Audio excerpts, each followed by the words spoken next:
Assalamualaikum warahmatullahi wabarakatuh. Alhamdulillah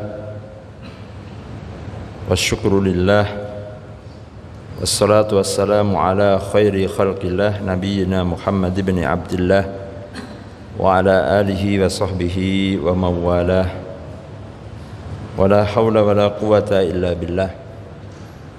Qala Allah ta'ala A'udzu billahi minasy syaithanir rajim. Liyunfiq dhu sa'atin min sa'atihi wa man qudira 'alaihi rizquhu falyunfiq mimma ataahu Allah sayaj'alu Allahu ba'da usrin yusra. Shadaqallahul 'azim. Ma'asyiral muslimin, jamaah salat zuhur yang dirahmati Allah Ta'ala.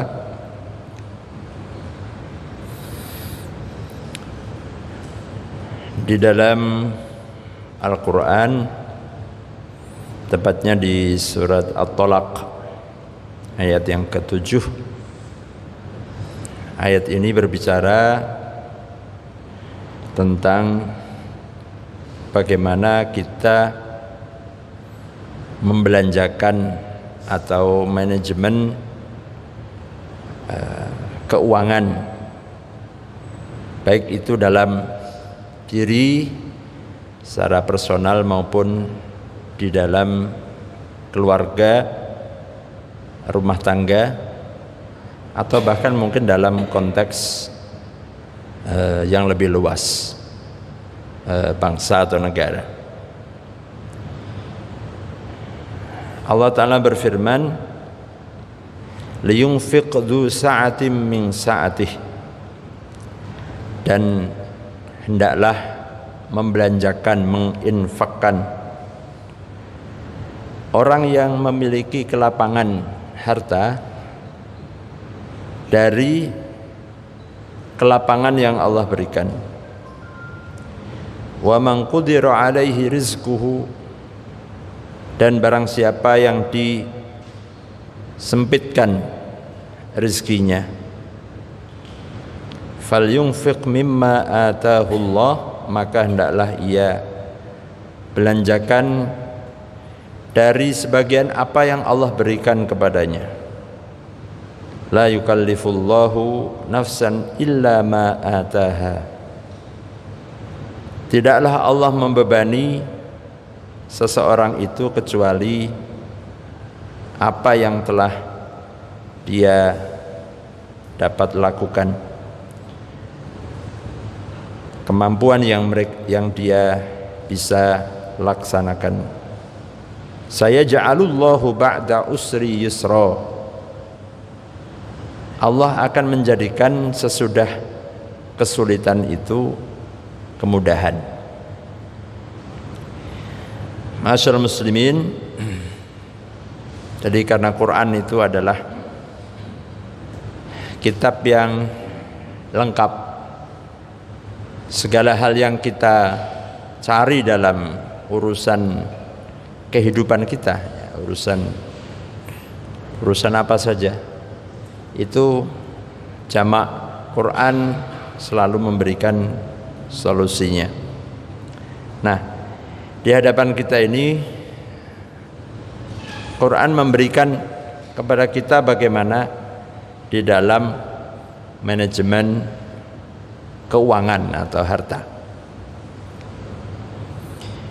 bahwa orang yang diberikan kelapangan itu hendaklah memberikan atau menganggarkan dengan anggaran yang longgar, dengan tentu di situ adalah disebutkan tetap memberikan nafkah, ya. Memang ayat ini berbicara karena dalam urusan rumah tangga ini. Di surat At-Talaq itu banyak berbicara tentang hubungan di dalam keluarga.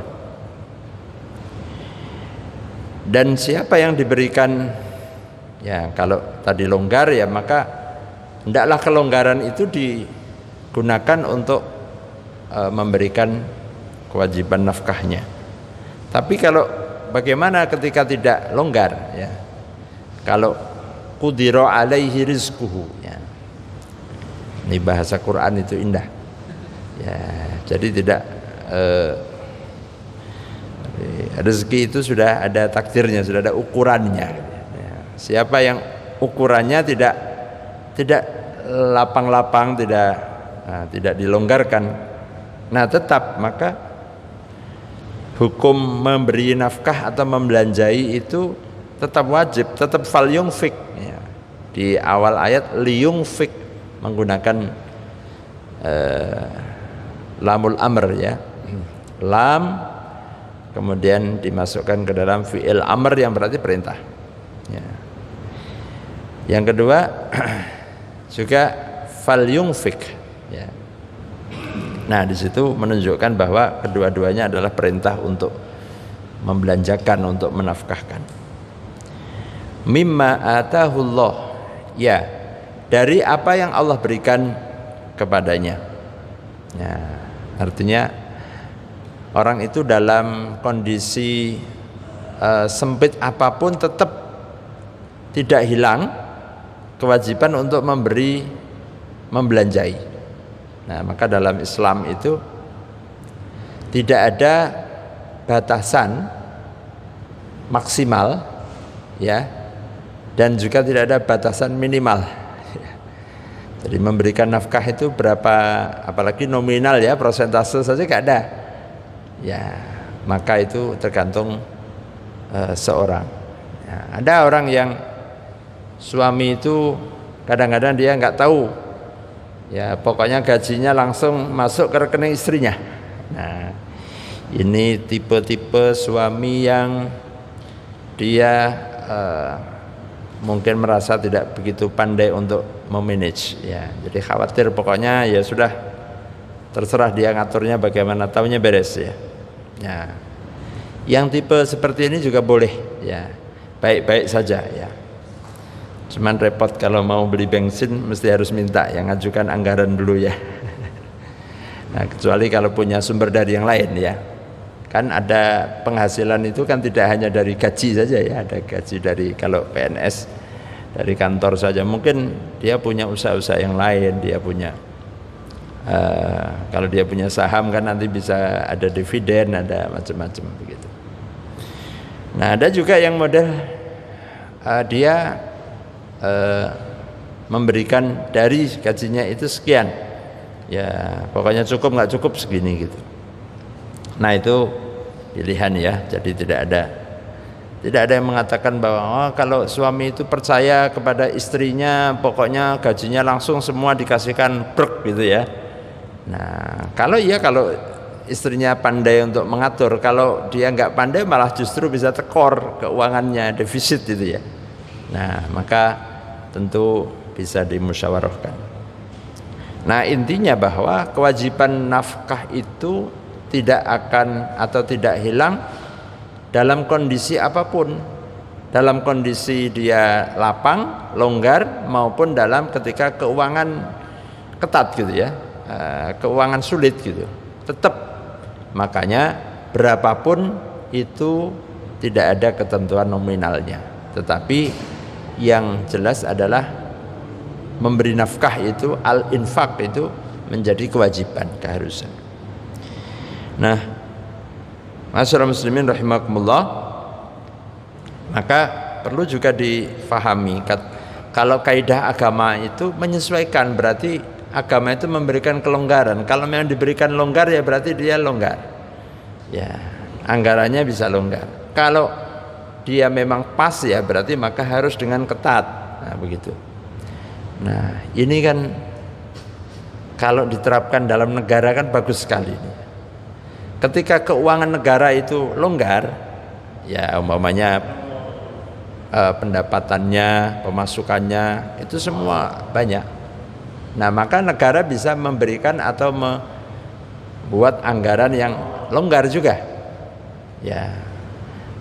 Nah tapi ketika dalam keadaan keuangan sulit ya maka dia ya, sesuai dengan kemampuannya. Nah ini Luar biasa ya. Jadi ternyata ayat Quran pun berbicara tentang bagaimana tentang budgeting. Ya, ini sudah ada ayat tentang budgeting gitu. Dalam konteks negara kan demikian juga. Kalau negara ini nggak punya uang tapi jor-joran umpamanya ya, dia keuangannya ini tapi terus bikin mega-mega proyek yang itu bisa jebol itu ya. Nah, maka dalam kondisi kita, keluarga kita, dalam kehidupan individu kita juga demikian. Jangan sampai besar pasak daripada tiang. Nah, artinya apa? Kalau kondisi sekarang ini diramalkan resesi ekonomi begitu ya. Nah, apa yang bisa kita lakukan? Ya nggak usah kita terlalu takut berlebihan. Ya sudah, bagaimana di manage saja rezeki yang didapatkan itu, bagaimana dikelola dengan baik. Ya, mungkin ada hal-hal yang perlu kita sesuaikan. Ya, anggaran-anggaran yang mungkin selama ini tidak begitu prioritas, ya mungkin kita hilangkan atau kita kurangi, ya supaya menyesuaikan dengan tadi. Jadi orang itu ketika betul-betul mengamalkan ajaran Quran itu luar biasa, maka keuangannya pun juga akan sehat kan gitu. Kenapa? Karena ada kaidahnya, ada ketentuannya. Ya, kapan kita harus melonggarkan budgeting ya, kapan kita harus memperketat gitu ya. Nah, ini. Maka jangan sampai kemudian alasan, saya sedang kesulitan, saya menyatakan berhenti tidak memberikan nafkah. Nggak boleh, itu kewajiban. Nggak boleh seorang suami, seorang laki-laki kemudian saya bulan ini stop tidak memberi, tidak ada belanja. Ya, nggak boleh itu, nggak boleh, karena yang namanya pengeluaran pasti terus berjalan. Nah, dia harus berusaha, karena hukumnya itu adalah wajib. Nah, maka kalau ada seorang laki-laki yang dia melalaikan kewajibannya, sholatnya nggak diterima dia. Dia sholat, dia baca Quran, dia berdoa, tapi anak-anaknya nggak diopeni, istrinya nggak dikasih belanja. Bagaimana sholatnya mau diterima oleh Allah? Kalau kewajiban yang Allah wajibkan kepada dia untuk melaksanakan, nggak dilaksanakan. Ya, nah maka ini menjadi penting. Nah, dan agama tidak memberikan nominalnya dan juga tidak prosentasenya pun tidak. Nah, ini bayangkan kalau kita ini ada kewajiban seperti zakat gitu ya, minimal 75% dari penghasilan harus diberikan, dan nggak ada ketentuan. Ya, tetapi membuat ukuran-ukuran yang itu bisa fleksibel. Nah, jamaah rahimakumullah, Allah menegaskan la yukallifullahu nafsan illa ma ataha. Allah tidak pernah membebani seseorang itu kewajiban melebihi kemampuan yang di luar kemampuannya. Artinya kalau memang rezekinya dia itu Allah berikan segitu, ya Allah tidak akan membebani yang lebih daripada apa yang dia dapatkan itu. Ya, nah itulah keadilan Allah dan sekaligus kemurahannya Allah. Ya, Allah itu maha murah, maha rahim.